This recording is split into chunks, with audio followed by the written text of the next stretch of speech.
Welcome. This is for Virgo Ascendant. No, it's not. This is Libra Ascendant. Sorry.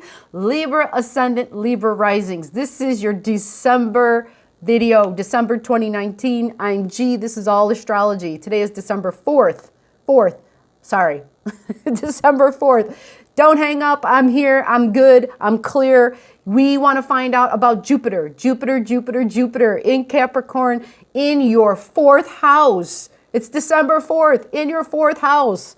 Libra Ascendant, Libra Risings. This is exciting. This is good. This is a benefit to the home. Finally, it has been a really, really rough road. I don't even have to tell you. You know way better than I do, Libras, how rough it has been at home. Pluto has been in your fourth house for 13 years. Saturn then joined the party 2 years ago. Pluto and Saturn. Pluto, which is like, we're going to change things. We're ripping shit out by the root and throwing it out. Okay, that's Pluto. Saturn comes along and says, we're going to restrict and squeeze the shit out of you. Make you like trying to get blood out of a goddamn turnip. We're going to squeeze the shit out of you, right? You've been through this. You know this better than anybody else, how horrible this has been. It's in Capricorn, which means Capricorn is our physical, tangible world. Capricorn is our place of my highest hopes, goals, aspiration, and ambition. So for you Libras, your home represents that. Your home is a statement of all your hard work. It's a symbol of all of your striving, of your success. That is what your home represents to you. So this has been a psychological war, actually, that's been kind of waged upon Libras because their home place is their inner emotional security. I mean, that's what the fourth house is. It's our emotional stability, our emotional security. And so having Pluto there and having Saturn come along, oh my gosh, it was like you were already down on your damn knees and someone came up as you were on your freaking knees and put their damn foot on the back of your neck and pushed you down even further. That's how this has been feeling.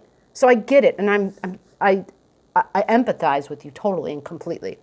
But I'm here to say Jupiter entering your fourth house is good, and that Venus recently entered it. On the 26th of November, Venus came in. Well, when Venus travels, she is bearing gifts. Venus is Santa Claus. I know you'll never hear people say that, but Venus brings gifts. That's who she is. She likes the material, tangible world, and she likes fine things. Venus has high quality taste, all right? She doesn't go to the Walmart. She gets her shoes from, I don't know, a high-end shoe store, right? Heinig's shoe store, right? She goes there and gets her $400, $500 pair of shoes. I'm not even talking boots. I'm talking just regular shoes, right? Boots, that's a whole nother thing. But she gets some really nice stuff. So Venus comes in bearing gifts to Capricorn in the fourth house, which is where you have yours, Libra Ascendant. Okay? Now, before I go any further, got to take care of a little bit of stuff. This is G with All Astrology. If you are new here, we give one free gift to each new subscriber. Comment your birth digits below and we'll hook you up. We give one high quality reading. It is a beautiful non-computer generated report. Computer generated, poo, out the window. No, this is using intellect and this is using intuitiveness. This is using guidance from source. These readings are totally and completely about what you need to hear for your life. Okay, what you need to hear to help you move along, to help you get out through these days. All right, so just put your birth info below. We'll hook you up. All right, let's get to the business for the Libra Ascendant, Libra Risings. I'm really glad to be able to share this information with you because it's exciting. Jupiter is all about law. Jupiter is all about the legal system. Jupiter represents adding to things, okay? So that's kind of nice, adding to your tangible material world. That's got to be great, right? Understand that Jupiter also is exaggeration. I have to first maybe I should have said that right out of the gate. Jupiter tends to exaggerate, which is a big part of me at the beginning of this reading sounding so inflated, right? So Jupiter brings gifts, right? I didn't say the lottery, although some people could be doing that. That could be happening, although this is not necessarily considered a house of luck. But there might be something that comes in that's a surprise because this is trining your 8th house, which means other people's money, other people's resources. It's also the house of insurance. Now, you want to know, look up your chart. If you have access to your chart, your 8th house has Taurus in it. For all of us, we have Uranus in our 8th house right now. Uranus is at 3 degrees. Where's my thing? Yes, Uranus is at 3 degrees right now. Jupiter in the early degrees is trining Uranus. It's sending a sweet trine to that, okay? So having that in your 8th house, there could be some money coming in through insurance, and it could be something you had no idea was going to be coming. Typically, that would mean like an inheritance of some sort. Usually people are surprised when those come through, although there's those others who are like sitting and waiting around. But at the same time, this is also, the 8th house is also an esoteric house. It's the house of astrology. It's the house of higher spiritual understanding. It's about things that are in the other realm, the non-tangible material world, okay? And that is a realm that I love tapping into and talking about. It's where I feel most at home, actually, believe it or not.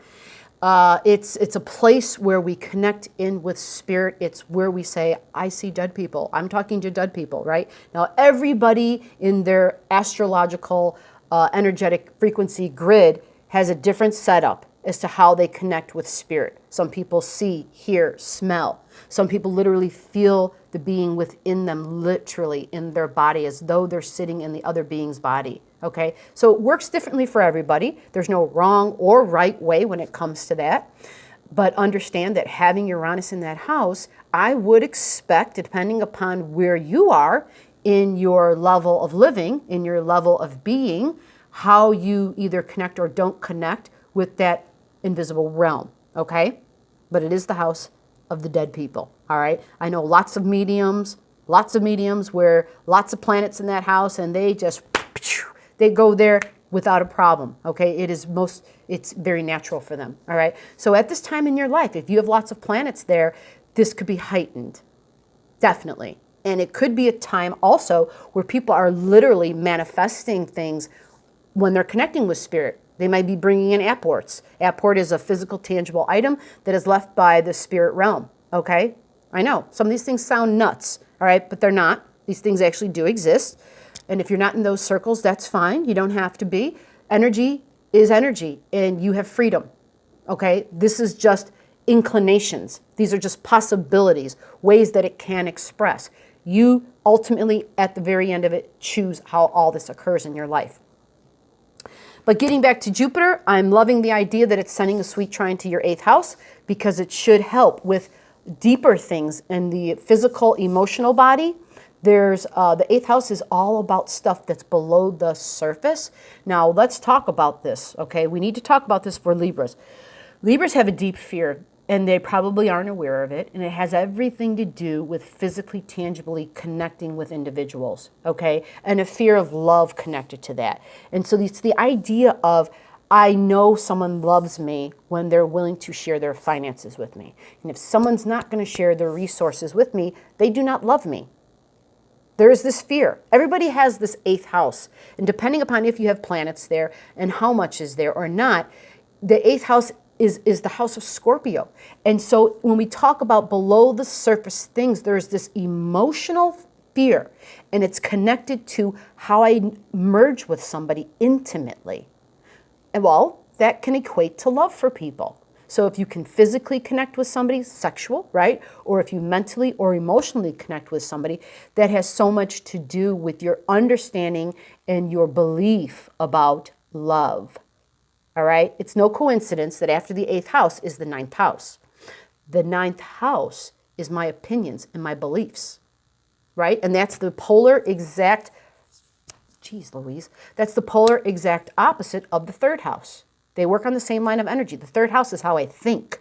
It's where we haven't solidified a belief yet. We're still thinking, like the vote is still out.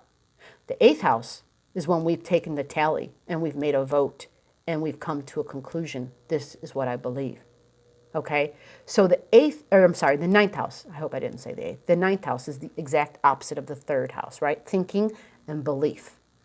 And I said it's not a coincidence that that is your beliefs that come after your eighth house, because after you get done merging, all right, after you've done merging, or maybe have not, maybe there's been a lack in merging of resources. If there's been a lack, then by the time the ninth house issues come around, you feel like, then I'm not loved. I can never be loved because no one's ever shared the resources with me. It's a really good possibility somebody, you may be feeling that way. And it's really even more of a greater possibility you're not even aware of that feeling, of that deep-seated thought. It's a psychological thing. So we're not really aware of the psychological, like it's not within our awareness, right? It's deep. So for Libras, that's typically why it's very important for them to be in relationships. You know, that's kind of like a standing joke with Libras.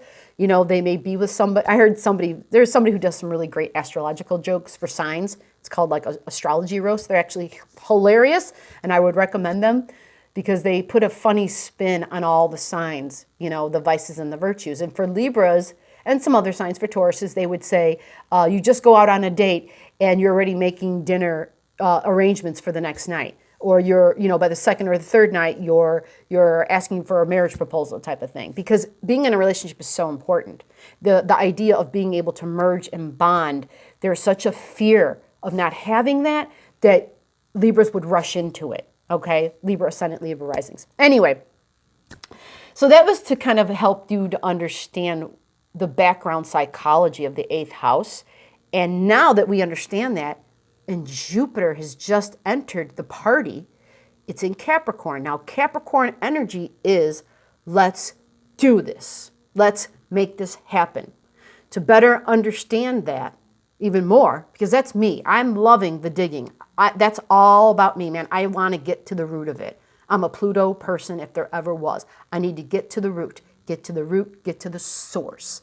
So to understand how Jupiter is working for you, you want to understand where it came from. Well, in Earth, okay, it just came out of Virgo. And Virgo was all about how to do it. And it began in Taurus, because Taurus is the other Earth sign, right? It's Taurus and Virgo and Capricorn. Well, if it's at Capricorn now, if Jupiter's at Capricorn in its 12-year cycle, right? It means that it's finishing a cycle, right?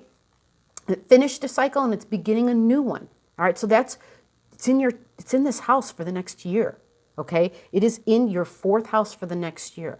Okay, Jupiter is typically a beneficial planet. All right, now it started off in the other Earth sign, Taurus, which said, "This is what I value." Then it went to Virgo, and Virgo told it, "Well, this is how you get what you value. This is how to do that." And then Capricorn is, let's take it. Let's go to the next level and implement that. Let's take the knowledge I got from Virgo, right? And let's do it. So now it's here. It's in your fourth house. And it says, let's do it. So this sets up your next year cycle, which then begins a bigger cycle of the next 12-year cycle, next 12-year Jupiter cycle. Okay? Hope that didn't get too confusing. Just back it up, rewind it, do whatever you got to do, or comment below, ask me a question so I can clarify for you. I know I can be confusing because shit just comes really fast sometimes and I just have to let it go. Otherwise, yeah, it just builds and it's not good for me. So with that all said now, we get a better understanding of what the hell it's going to look like having Jupiter in our fourth house, okay? The road's not going to be perfect because it never is. It comes along with tests, trials, and tribulations, and that's going to be normal. But overall, there's a deep transformation occurring. And I also want to leave you with this tidbit that Saturn will be leaving this house by March of 2020 for you, okay? So that's good news. And I hope this has helped you, Libra Ascendants. Bye.